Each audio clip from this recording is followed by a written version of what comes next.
Então eu vou primeiro dar um introito, não, uma entrada, vou falar da minha biografia e para ajudar a entender melhor a minha biografia, eu vou usar como fio condutor o Sol, a Lua e os planetas do Sistema Solar e dividir as fases da minha vida baseado no Sistema Solar. Então a primeira parte da minha biografia vou falar do Sol e da Lua na savana africana, onde eu vivi até 1964, até os 8 anos, não é? No Sol, vamos falar depois um pouquinho do meu pai, porque o Sol no nosso mapa fala muito do nosso pai, e a Lua vai falar muito da nossa mãe. Então, se você olhar no seu próprio mapa a posição e o decanato, o signo e decanato do Sol no seu mapa, vai revelar muito sobre o seu pai. Eu vou falar do meu, para provar que é verdade. A Lua vai falar da nossa mãe, e então no seu mapa também, se você for procurar signo e decanato no seu mapa da Lua, você vai ver que vai falar muito da sua mãe, e eu aqui depois, quando for falar mais sobre essa fase da minha vida, vou provar que a autenticidade ou o valor da astrologia como ciência reveladora. A primeira parte, então, o Sol e a Lua de Moçambique, onde eu vivi na savana africana e até os 8 anos, sem camisa e sem sapato, um lugar que havia 4 casas, 15 pessoas e os animais que a gente tinha lá, gazela, búfalo, elandes, escudos, etc. e tal. A segunda parte a gente vai falar que chama o título O Mercúrio de Portugal. Foi de 64 a 68, dos 8 anos aos 12 anos, e eu chamo Mercúrio de Portugal, porque meu pai colocou a minha irmã e a minha avó no navio, mandou de navio para Portugal, e lá ficamos naquele orfanato Escola Santa Isabel durante 4 anos. Então eu chamo Mercúrio de Portugal, porque foi lá que eu fui para a escola a primeira vez e onde eles tentaram me ensinar as coisas básicas. Eu sou grato até hoje porque me ensinaram a usar a crase. A quarta parte seria a Vênus da África do Sul, 69, do meu aniversário de 1969, com 13 anos, até a saída do colégio em 76, fiquei lá 7 anos, e essa parte eu chamo a Vênus da África do Sul porque é adolescência, e na adolescência, não é? 13 em inglês se fala 13, e todos os números depois de 13 são todos teen, né? Então por isso é que chama teenager, que é adolescente. Então a minha adolescência eu chamo Vênus da África do Sul porque é quando você se apaixona pela primeira vez, quando você tem os primeiros namoros, etc. Então vou falar muito dessa época, uma época completamente diferente da savana africana no início, muito diferente dos 4 anos do primário início do liceu em Portugal no orfanato, e língua inglesa e língua afrikaner, que é o holandês do Cabo. Então vocês devem imaginar que privilégio, embora tenha sido doloroso, como foi um privilégio ter estado submetido a outras línguas, não é? Já tinha aprendido português direito em Portugal, já tinha aprendido francês, e na África do Sul fui aprender então o inglês e o afrikaner, que é o holandês do Cabo. E isso termina em 1979, em 1976.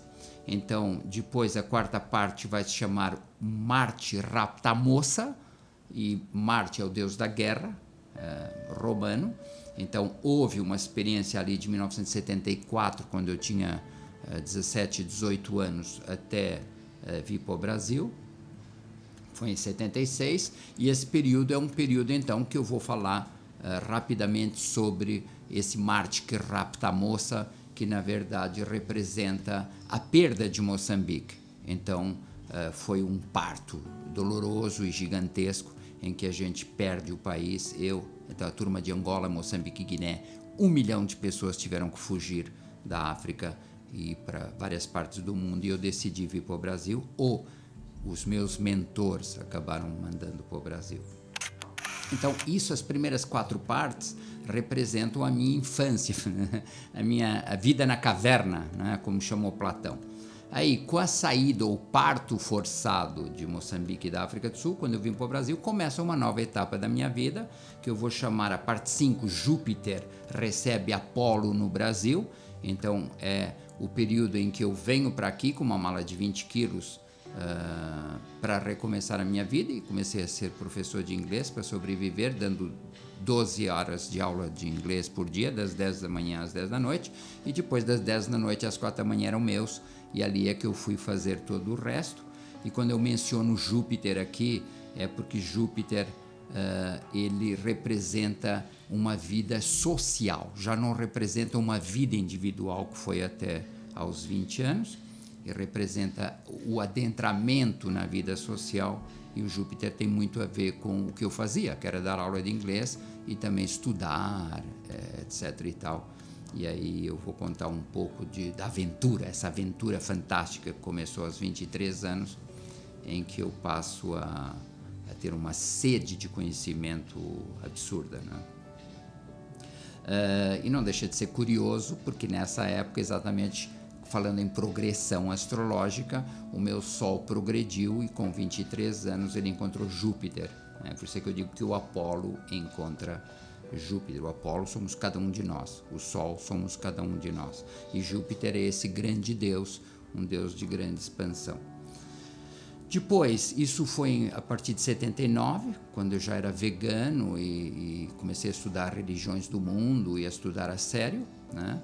E depois a sexta parte chama o Saturno Scala Arunachala, que é quando eu percebi que não era só um conhecimento erudito que iria me salvar, porque eu estava em crise, não é? Em 1982, e isso fez com que eu fosse fazer yoga.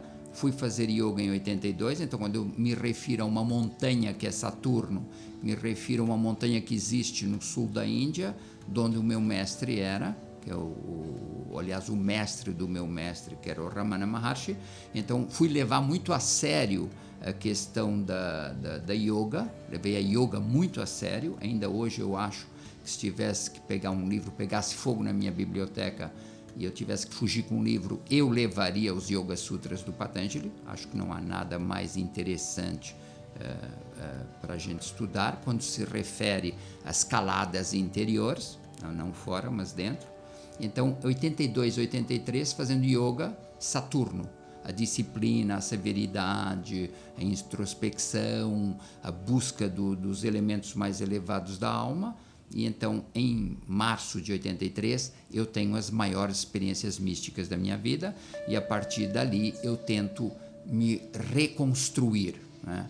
Porque tudo que me foi dado viver até 82, 83 era uma coisa. Depois da yoga, a sério, 82, 83, mais especificamente no dia 26 de março de 83, tenho essas experiências e depois vou tentar seguir o resto da vida para tentar repensar a existência a partir destas experiências. Quem tiver curiosidade, pega o livro do William James, né, sobre experiências religiosas. E então eu chamo isso de Saturno. Como eu resolvi essa questão em março de 83, depois a fase número 7, depois de Saturno, eu vou chamar Urano, e Urano é quando eu, em julho de 1983, eu percebo que isso é muito sofisticado e é muito bom individualmente. Quer dizer, eu resolvi a minha questão, que é a única coisa que eu acredito é na salvação individual. Eu acho que essas outras salvações grandiosas é como diz o Fernando Pessoa no poema Tabacaria: queremos conquistar o mundo inteiro, mas quando nos levantamos da cama, ele é a Terra inteira e a Via Láctea. Então, é grandinho demais, né? Mas quando é uma coisa individual levada a sério, eu acho que a gente tem como transformar de cru em cozido, e aí a coisa está feita. Então, eu pedi para os meus mentores em junho e julho de 83 para me trazer alguma coisa mais festiva, alguma coisa mais engraçadinha, né? Então, me caiu no colo a astrologia em junho, julho de 83, mais palatável. Então não tem a ver com o terceiro olho, o chakra da coroa, tem a ver com o chakra da garganta, para quem gosta de yoga, sistema de chakras. Então é mais palatável, né?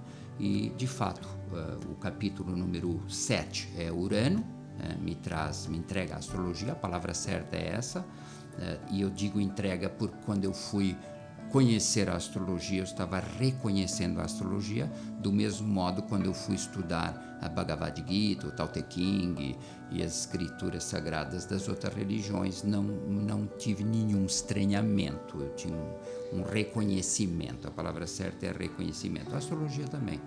E eu, quando comecei a estudar astrologia em julho de 83, eu chamava a astrologia de Sofia, e eu dizia, que quer dizer em grego, sabedoria, e eu dizia para a Sofia, eu estou casado com você e eu prometo ser fiel a você para a vida toda, entrega-me esse conhecimento sem medo, né? Estou casado com ela já há 41 anos. Depois, a parte 8 da biografia vai falar de Netuno, e essa questão de Netuno está muito ligado à verdadeira espiritualidade, e eu acho que a verdadeira espiritualidade tem muito a ver com o que o Platão chama de espanto. Então, quando a gente percebe que a vida é um milagre inacreditável, isso é Netuno, né? Que é a meta de todos nós. Um dia chegaremos todos lá, né? A volta à casa do Pai, como diz a parábola do filho pródigo de Jesus. E então, essas experiências neturianas, elas apareceram na minha vida muito cedo, quando eu tinha 11 anos, em março de 1968, em que eu percebi a presença forte de Nossa Senhora, que depois eu vou mostrar que ela veio muito cedo na minha vida através da minha mãe. A minha mãe fez uma promessa a Nossa Senhora para me ter, e ela me salvou a vida quando eu era bem pequenininho, quando eu acabei de nascer. Então, esta conexão está refeita na minha vida a partir dessas experiências em 1983, quando eu tinha 26 para 27 anos. E a nona parte seria Plutão, que eu chamo aqui o Senhor do Ouro Oculto, que é um planeta que vem no meu ascendente, junto com Júpiter e Mercúrio. Então, é um senhor poderoso, ele é um xamã, né? Um curador, mas ele na mitologia grega é chamado o Senhor do Ouro Oculto.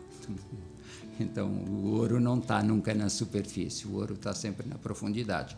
Então ele é um senhor muito importante, porque toda a minha vida tem sido uma tentativa de ajudar as pessoas a se conhecerem melhor, e eu me conheço também sempre melhor, porque eu, quando conheço os outros, eu também me conheço melhor a mim mesmo. E nesse ato, né, esse ato é um ato sempre de cura, porque quando a gente está nesse trabalho de alma, né, a gente vai se ajudando todos uns aos outros, não é? Então a nona parte da biografia seria esse Plutão, que vem comigo desde que eu nasci, né? Quando eu nasci eu fui dado como morto, e então desde esse período até agora ele tem me acompanhado o tempo todo. Não tem sido muito fácil, não é uma coisa muito fácil. O Mircea Eliade, no livro sobre xamanismo, diz que o xamã nasce torto, porque só o torto vê direito. Então, assim, mesmo as coisas mais tenebrosas pelas quais nós possamos passar na vida, como o filho pródigo que foi comer com os porcos, é muito interessante, porque no fundo vocês vão ver que nos cursos todos que eu vou dar, etc., na minha biografia, vou dar sempre testemunho da importância de se conhecer profundamente, né, a nós, a vida, a natureza, a sociedade, etc., para a gente poder não dormir, não estar dormindo aqui, não estar aqui só para comer. Então, essa é a proposta da minha biografia.